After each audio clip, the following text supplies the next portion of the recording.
Mute कर लीजिए।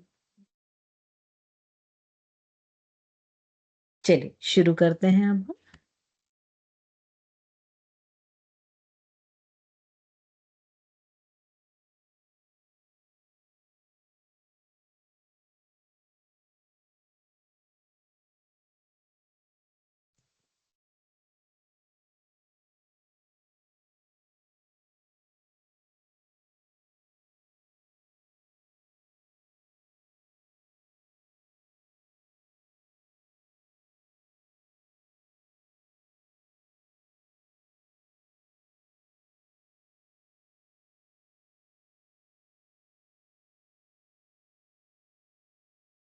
चलिए स्क्रीन विजिबल है सभी को? Yes ma'am. ओके, चलिए तो हम स्टार्ट करते हैं। कल हमने एक्सक्रीटरी सिस्टम पूरा पढ़ा था।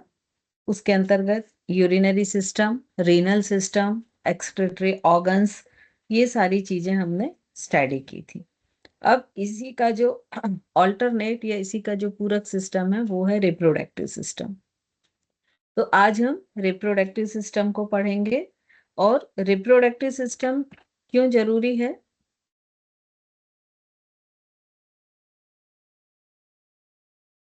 जैसे कि आप सभी जानते हैं कि जो भी ह्यूमंस हैं या लिविंग थिंग्स हैं या प्लांट्स हैं, वेजिटेशन है, ये सभी अपने आप को ग्रो अप करते हैं और फिर अपने वंश की वृद्धि करते हैं। और इस चीज को शाश्वत बनाए रखने के लिए या लगातार रूप से चलाए रखने के लिए बहुत जरूरी होता है कि वो अपने ही तरह के अन्य जीवों को उत्पन्न करें। और ये जो जीवों को उत्पन्न करने की क्रिया है, ये जनन क्रिया या प्रजनन या रिप्रोडक्शन इसको हम कहते हैं। तो लाइफ को बनाए रखने के लिए, उस स्पीशीज को बनाए रखने के लिए ये बहुत जरूरी है कि अपने जैसे जीव लगातार वो जीव उत्पन्न करता जाए। अब ये जो रिप्रोडक्शन है, इसकी प्रोसीजर हर चीज में अलग अलग तरीके से होती है। जैसे अगर प्लांट्स में जाएं तो डिफरेंट होती है। अगर हम जीवों में जाएं तो उसमें जैसे यूनिसेलुलर जीव होते हैं, जैसे अमीबा, बैक्टीरिया, पैरामीशियम, ये सारे जो होते हैं इनमें एसेक्सुअल रिप्रोडक्शन होता है। लेकिन वहीं हम मल्टी सेलुलर ऑर्गेनिज्म में यदि जाते हैं, जैसे ह्यूमंस है या बहुत सारे एनिमल्स हैं, तो इनमें सेक्सुअल रिप्रोडक्शन पाया जाता है। इसका मतलब कि मेल और फीमेल के फर्टिलाइजेशन से एक नए जीव की उत्पत्ति होना, और उस जीव में उनके जो भी पेरेंट्स हैं, माता पिता हैं, दोनों के जो हेरिडिटी है या जो अनुवंशिक गुण है उसका उसमें प्रेजेंट होना। तो इस तरह से ये काम करता है। और इसमें जो फर्स्ट हम देखेंगे वो देखेंगे मेल रिप्रोडक्टिव सिस्टम। तो मेल रिप्रोडक्टिव सिस्टम में मुख्य रूप से ये 9 जो ऑर्गन्स होते हैं वो एक साथ यूनाइटेड, एक साथ वर्क करते रिप्रोडक्टिव सिस्टम बनाते हैं। ये ऑर्गन कौन कौन से हैं? इसमें 2 पेयर टेस्टिस के होते हैं, 2 पेयर होते हैं अधिवृषक या एपिडिडाइमिस, 3 पेयर होते हैं, सॉरी, थर्ड जो होता है वो होता है 2 वास डिफरेंस या डक्ट डिफरेंस। और फिर फोर्थ नंबर पे जो होते हैं वो होते हैं 2 स्पर्मेटिव कॉर्ड। फिफ्थ नंबर पे जो है वो क्या है? 2 सेमिनल वेसिकल्स। फिर नेक्स्ट होते हैं 2 इजैकुलेटरी डक्ट। नेक्स्ट होता है 1 होता है प्रोस्टेट ग्लैंड। नेक्स्ट है 2 कॉपर्स आर, इसको कॉपर्स याद रखें, वो इजी होता है क्योंकि ये टर्म्स बहुत यूज होता है। और जो वल्वो यूरेथ्रल ग्लैंड्स भी इसको बोला जाता है। और 1 पेनिस। तो इस तरह के ये जो 9 ऑर्गन्स हैं ये आपस में मिलके मेल रिप्रोडक्टिव सिस्टम बनाते हैं। इसके अलावा इसमें जो ये ब्लैडर दिख रहा है, यूरेटर दिख रहे हैं, ये सॉरी, ये 9 अंग मिलके रिप्रोडक्टिव सिस्टम बनाते हैं। और ये जो ब्लैडर और यूरेटर दिख रहा है, यूरेथ्रा दिख रहा है, ये सारे इसके एक्सक्रीटरी सिस्टम होते हैं। तो यहाँ पर हम देखेंगे कि जो टेस्टिस होते हैं, ये टेस्टिस का पोर्शन ये दिख रहा है, ये देखिए, ये टेस्टिस का पोर्शन है। ये जो टेस्टिस है, ये गोट्स या जेनाइटल ग्लैंड्स कहलाते हैं। और इसमें ही टेस्टिस या जो स्पर्म होता है वो उनका वो बनते हैं। और जब ये पूरी तरह से बन जाते हैं या पूरी तरह से विकसित होते हैं, तभी स्पर्म ये प्रोड्यूस करते हैं। और यदि ये टेस्टिस पूरी तरह से डेवलप नहीं होते हैं, तो टेस्टोस्टेरोन नामक जो हार्मोन्स होता है वो प्रॉपर उसका सीक्रेशन नहीं होता है और स्पर्म नहीं बनते हैं। और उसके कारण जो स्टेराइलिटी, जिसको बांझपन या बंधता शब्द यूज करते हैं, वो प्रॉब्लम हो जाती है। तो इसमें ये टेस्टिस के 1 पेयर होते हैं, मतलब 2 नंबर ऑफ टेस्टिस होते हैं। और इनका जो टेम्परेचर है वो बॉडी से लगभग 3 डिग्री फ़ारेनहाइट जो है वो कम होता है। और हर एक जो टेस्टिस होता है ये ओवल शेप का होता है, और ये लगभग 4.5 सेंटीमीटर लंबा और 2.5 सेंटीमीटर चौड़ा होता है। और इसमें लगभग 800 से अधिक ये सेमीफेरस ट्यूब्स, जो हमने यहाँ पर ये 4th क्लास नंबर पर पढ़ी थी, ये सॉरी, ये स्पर्मेटिव है, ये अलग है। ये नीचे वाली जो सेमिनल वेसिकल है, इससे जो ट्यूब निकलती हैं, तो ऐसे 800 से अधिक ट्यूब्स रहती हैं, जो कि जिन्हें हम सेमिनिफेरस ट्यूब्स कहते हैं। और इन ट्यूब में ही स्पर्म का प्रोडक्शन होता है। और दोनों ट्यूब की जो लंबाई होती है वो लगभग 2 to 5 मीटर होती है, और जो कि स्पर्म को बनाती हैं। और जो मेल में सेक्स हार्मोन्स होते हैं, जब हम एंडोक्राइन ग्लैंड पढ़ेंगे तो ये हार्मोन्स का भी यूज होगा। तो ये जो सेक्स हार्मोन्स होते हैं, ये कौन कौन से होते हैं? एंड्रोजन और टेस्टेरॉन। इन दोनों को आप चाहें तो कहीं नोट कर लें। मेल हार्मोन्स में 2 हार्मोन्स जो सेक्स हार्मोन्स होते हैं वो होते हैं एंड्रोजन्स और टेस्टोस्टेरॉन। अब यही इसके बाद हम नेक्स्ट जाते हैं, जो हम स्पर्म की बात कर रहे हैं। ठीक है, तो ये स्पर्म यूनिट है फर्टिलाइजेशन के लिए या रिप्रोडक्शन के लिए, ये एक यूनिट है। और इसका टेस्टिस में इसका प्रोडक्शन होता है। और इसका जो शेप होता है वो कुछ इस तरह का होता है, एक बल्ब जैसा स्ट्रक्चर होता है, और एक बहुत लंबा ऐसा पूंछ के जैसा स्ट्रक्चर होता है। और ये जो 3 भाग इसके होते हैं, एक तो हेड, ये जो गोल पार्ट होता है इसको हेड कहते हैं। इसके नीचे जो थोड़ा सा ये मोटा पार्ट दिख रहा है, ये ग्रीवा या नेक हो जाता है। और नेक्स्ट जो पूरा ये लंबा फैला हुआ हिस्सा है, इसको हम टेल कहते हैं। तो इसमें इसका जो आगे एक कैप शेप का पॉइंटेड पोर्शन रहता है, और इसी पॉइंटेड पोर्शन से ये ओवम में होल करते हुए ओवम के अंदर प्रवेश करता है। और जब ये ओवम में अंदर जाता है, तो ओवम के अंदर जो लिक्विड होता है उस पर अपनी इस टेल की हेल्प से इसमें तैरता है, या उसमें गतिशीलता होती है, जिसको मोटिलिटी भी कहते हैं। और ये मोटिलिटी बहुत अधिक आवश्यक होती है। तो एक बार जब भी एजुकेट एजक्यूलेशंस होता है, तो उसमें लगभग 300 से 500 मिलियन, मतलब 30 से 50 करोड़ जो स्पर्म होते हैं वो एक बार में निकलते हैं। और यदि मान लीजिए ये 20 से 30 या 20 से कम है, ये 20 करोड़ से कम है, तो ऐसे जो मिलियंस, इतना कम होने पर वो इनफर्टिलिटी की कंडीशन में आ जाते हैं, मतलब संतान उत्पत्ति या फर्टिलाइजेशन होने की पोजीशन में नहीं रहते हैं। और कई बार ऐसा होता है कि ये स्पर्म पूरी तरह से एब्सेंट होते हैं, तब भी उसको अशुक्राणुता या एज्यूम स्पर्मिया कहा जाता है।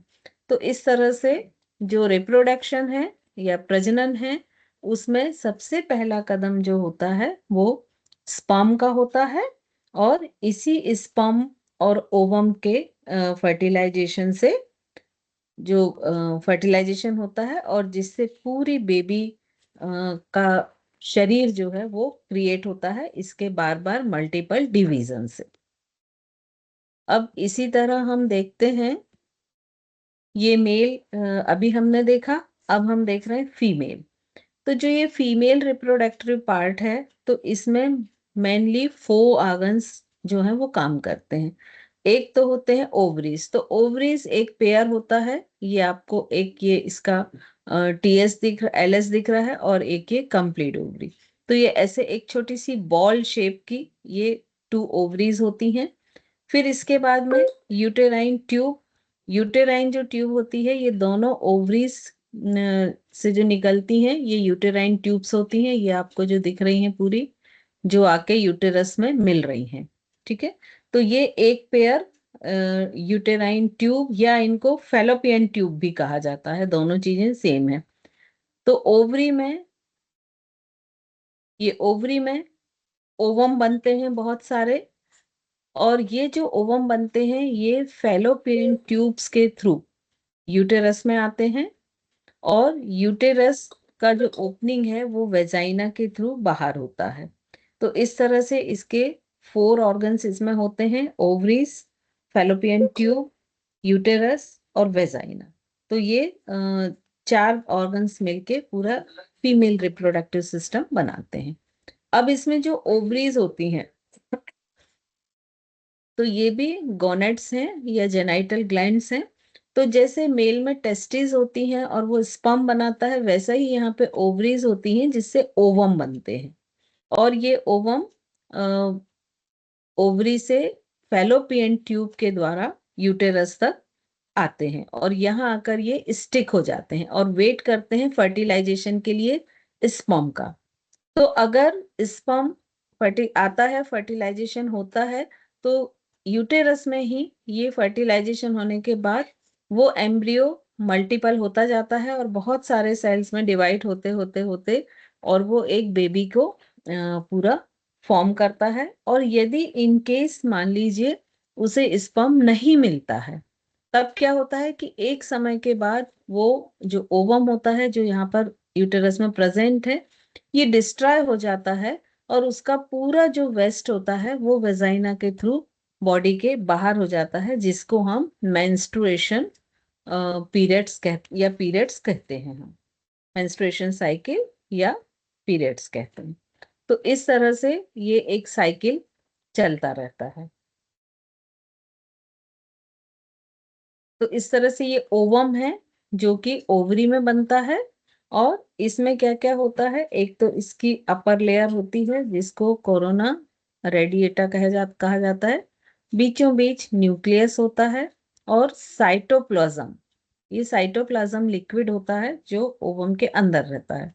और ये जो जोना पैक्यूसिडा है, इस लेयर को क्रॉस करते हुए कोरोना, और ये इस लेयर को छेदते हुए जो स्पर्म होता है वो इस लिक्विड में आता है, और यहाँ पर फ्लो करता रहता है, ये स्विम करता रहता है। और आखिरी में फिर ये यहाँ पर फर्टिलाइजेशन और अपने जो सेल्स होते हैं उसको सेल्स में डिवाइड होता है। पहले 1 से 2 सेल बनता है, 2 से 4 बनता है, तो इस तरह से उसका डिवीजन होता जाता है, और फिर वो बेबी के ऑर्गन्स बनाना शुरू करता है। ये आपको जो बताया था कि ये करोड़ों में जो स्पर्म होते हैं, ये इनकी लाइफ साइकिल जो होती है वो लगभग 30 डेज की होती है। और ये स्पर्म, ढेर सारे स्पर्म में कोई एक ही ऐसा होता है कि जो उस ओवम के मेम्ब्रेन को होल करता हुआ या मेम्ब्रेन को छेदता हुआ अंदर ओवम में जाता है। और इसमें नंबर्स मैं आपको बता चुकी हूँ। नॉर्मल जो होता है वो 30 से 50 करोड़ तक होता है। इनफर्टाइल अगर 20 या 30 करोड़ से कम है तो वो इनफर्टाइल होता है, और कंप्लीट एब्सेंट होता है तो वो एज्यूम स्पर्मिया होता है। ये आपको मैं बता चुकी हूँ।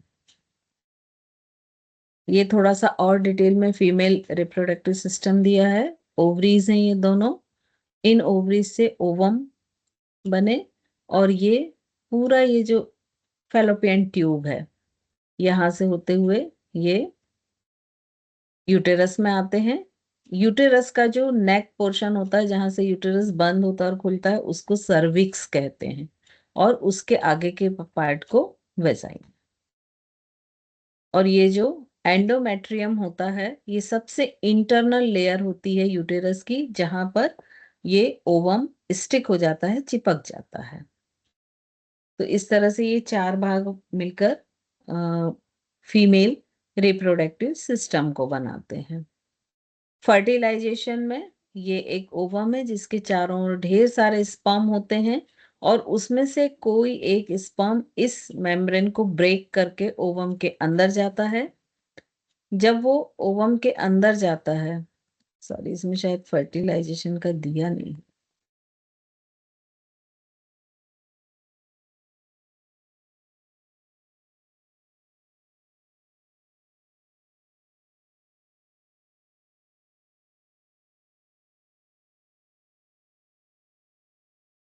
ये कॉन्सेप्शन और इम्प्लांटेशन। ये फर्स्ट तो ये फर्टिलाइजेशन हुआ जिसे कॉन्सेप्शंस कहते हैं, फिर इसकी स्थापना जब गर्भाशय में हो जाती है यूटेरस में, तब इम्प्लांटेशन हम उसे टर्म्स यूज करते हैं।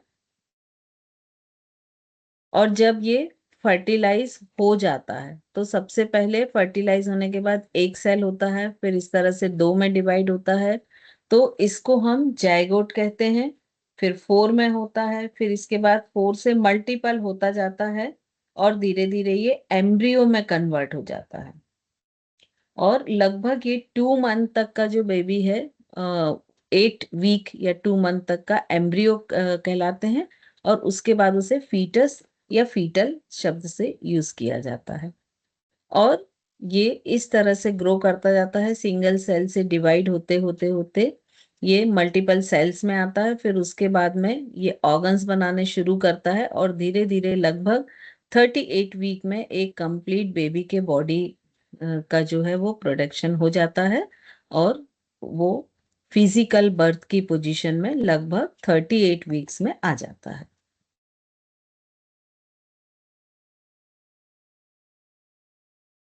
अब चूंकि इसमें नेटल योग का आप लोगों ने काफी सुना होगा कि नेटल योग होता है।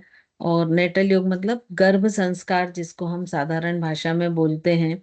तो वो गर्भ संस्कार जो है उसका अभी प्रेजेंट में अपना एक विशेष महत्व है ना। पहले अभी ठीक है, हम अभी अवेयर हो रहे हैं इसलिए महत्व है, हालांकि ये हमेशा से जो हिंदू धर्म में या जो सनातन धर्म है उसमें हमेशा से इसका महत्व रहा है। अगर आप देखें तो जब हम वेद पुराण पढ़ते हैं तब भी ये चीजें रहती हैं कि जब उस समय शादी की जाती थी तो वंश वृद्धि के लिए शादी की जाती थी। और जब प्रेगनेंसी प्लान की जाती थी तो उसके 6 महीने पहले से जो हस्बैंड वाइफ होते थे, पति पत्नी, वो किसी आश्रम में जाके रहते थे ताकि उनके मन और शरीर की पूरी तरह से शुद्धि हो सके। क्योंकि वेद पुराण ये कहते हैं कि जैसा शरीर होगा वैसी ही आत्मा आएगी। विवेकानंद जी से किसी ने पूछा था कि एक बहुत अच्छी आत्मा या एक कृष्ण आत्मा को प्राप्त करने में, तो उन्होंने उत्तर दिया था कि उनको 100 साल वो पहले से उसकी प्रैक्टिस करनी पड़ेगी। तो ऐसा कहा जाता है कि जैसे आपके उस शरीर के संस्कार होंगे, जैसा वो शरीर होगा वैसी ही आत्मा उस शरीर में प्रविष्ट करेगी। तो इसीलिए लगभग 6 महीने पहले से मन शुद्धि और शरीर शुद्धि दोनों पर बहुत ही बल दिया जाता था, और जिसको पूर्व गर्भ संस्कार कहे जाते थे। और फिर उसके बाद जब कॉन्सेप्शन होता था, फर्टिलाइजेशन होता था, उस समय भी भाव का बहुत ध्यान रखा जाता था कि जब फर्टिलाइज एग और स्पर्म हो रहा है तो वो कॉन्सेप्शन के समय क्या विचारधारा है, उस समय की विचारधारा कैसी होनी चाहिए, इसका शास्त्रों में बहुत विस्तृत रूप से वर्णन मिलता है। फिर जब फर्टिलाइज हो जाता है और उसके सेल डिवीजन शुरू हो जाते हैं, तब उसके बाद भी, क्योंकि जब वो एक सिंगल सेल होता है तब भी उस सेल का सब कॉन्शियस जो है वो एक्टिवेट होता है।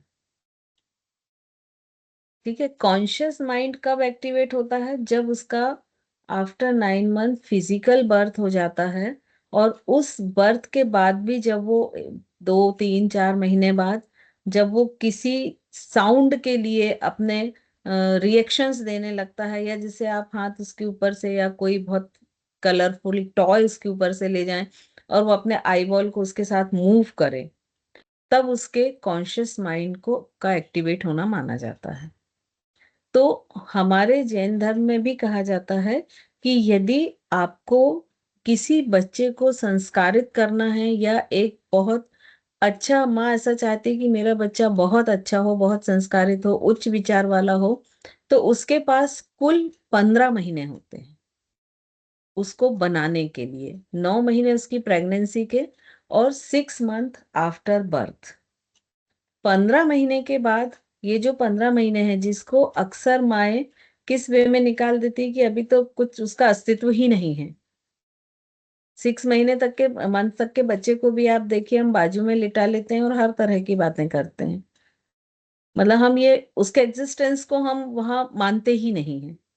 और जब वो 15 महीने हो जाते हैं, तो आप ऐसा मान के चलिए कि एक हमने मिट्टी का मटका या घड़ा या पॉट बनाया, उसको आग में तपा लिया, तो जब तक हम बना रहे हैं तब तक ये 15 महीने जो दिए गए हैं वो हैं। एक बार वो भट्टी में आग में तप के निकल गया, तो अब ये 15 महीने का समय खत्म हो गया। अब मान लीजिए वो कहीं से टेढ़ा है, या कहीं से उसमें एक होल रह गया है, तो आप उसको कुछ सपोर्टिंग देके ठीक कर सकती हैं, कि ऊपर से थोड़ा सा आपने उसमें सीमेंट लगा दिया, या कहीं से टेढ़ा दिख रहा तो वहां कोई पेंटिंग कर दी, या वहां कुछ फूल पत्ती, लेकिन उसका शेप चेंज नहीं कर सकती। अगर शेप चेंज करने की कोशिश करेंगी तो क्या होगा, वो टूट जाएगा।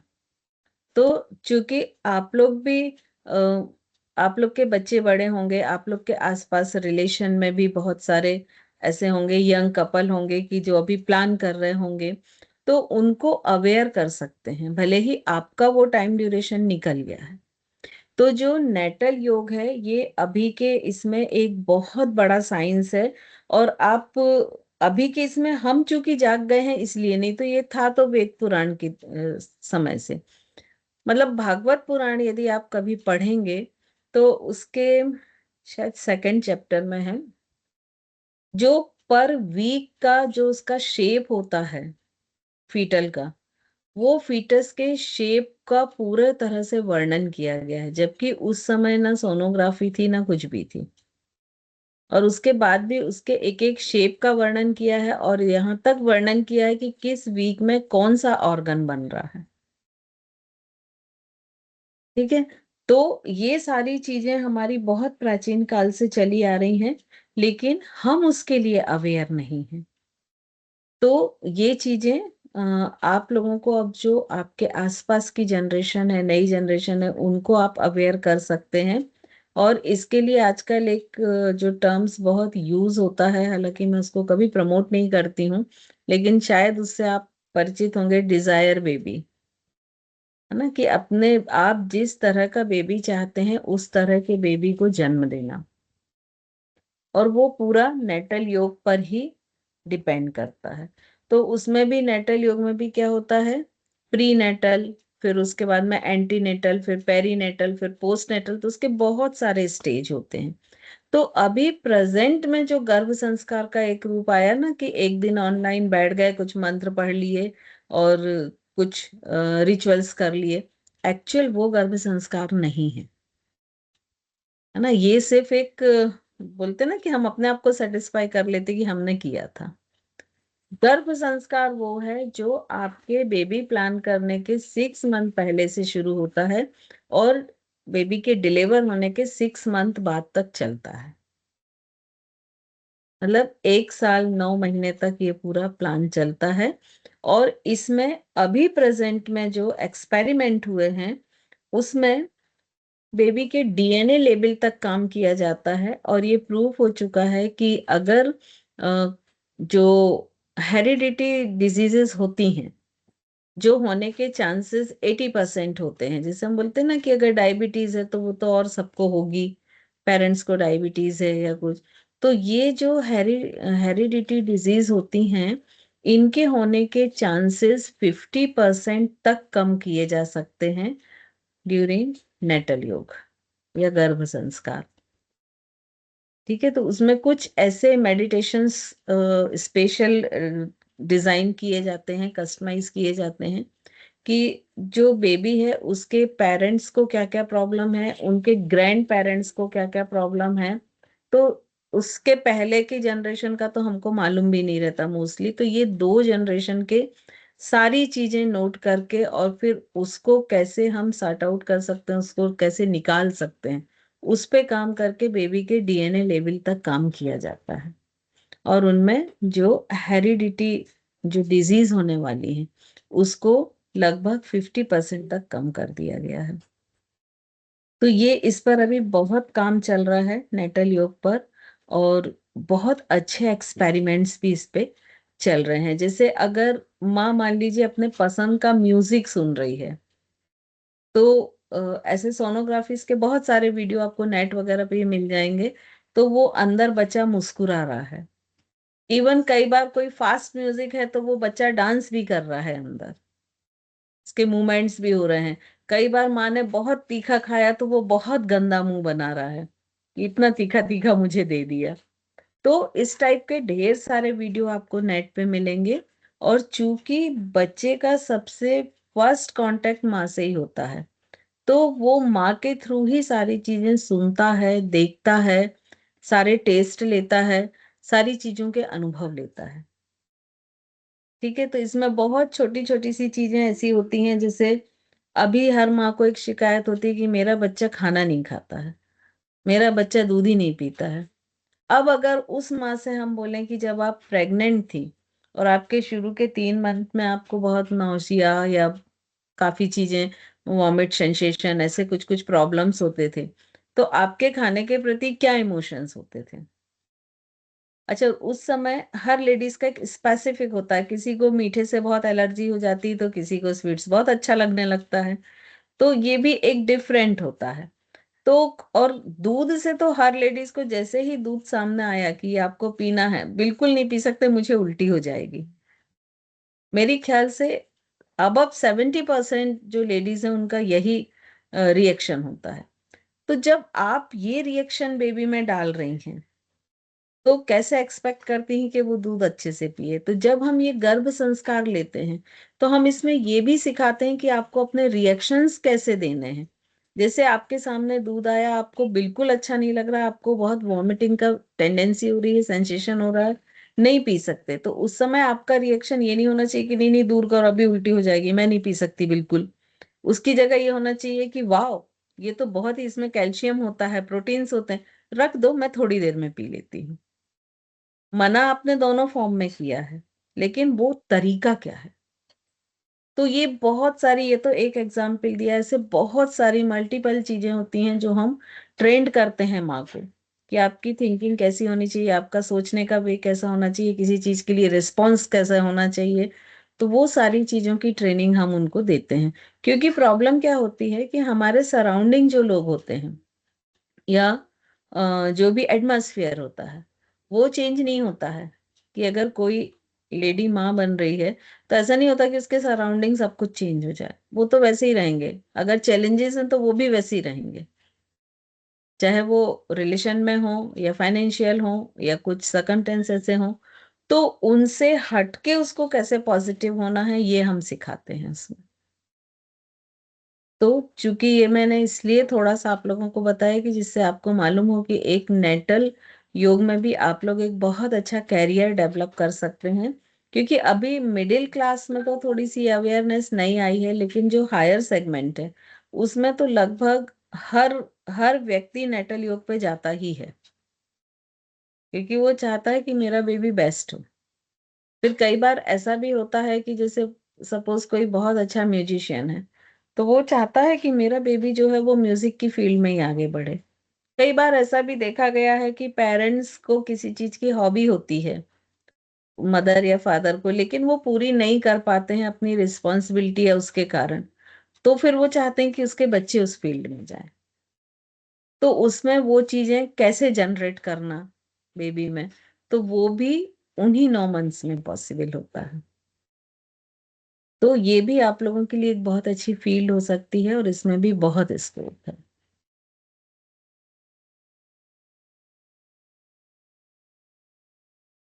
अब आप लोग के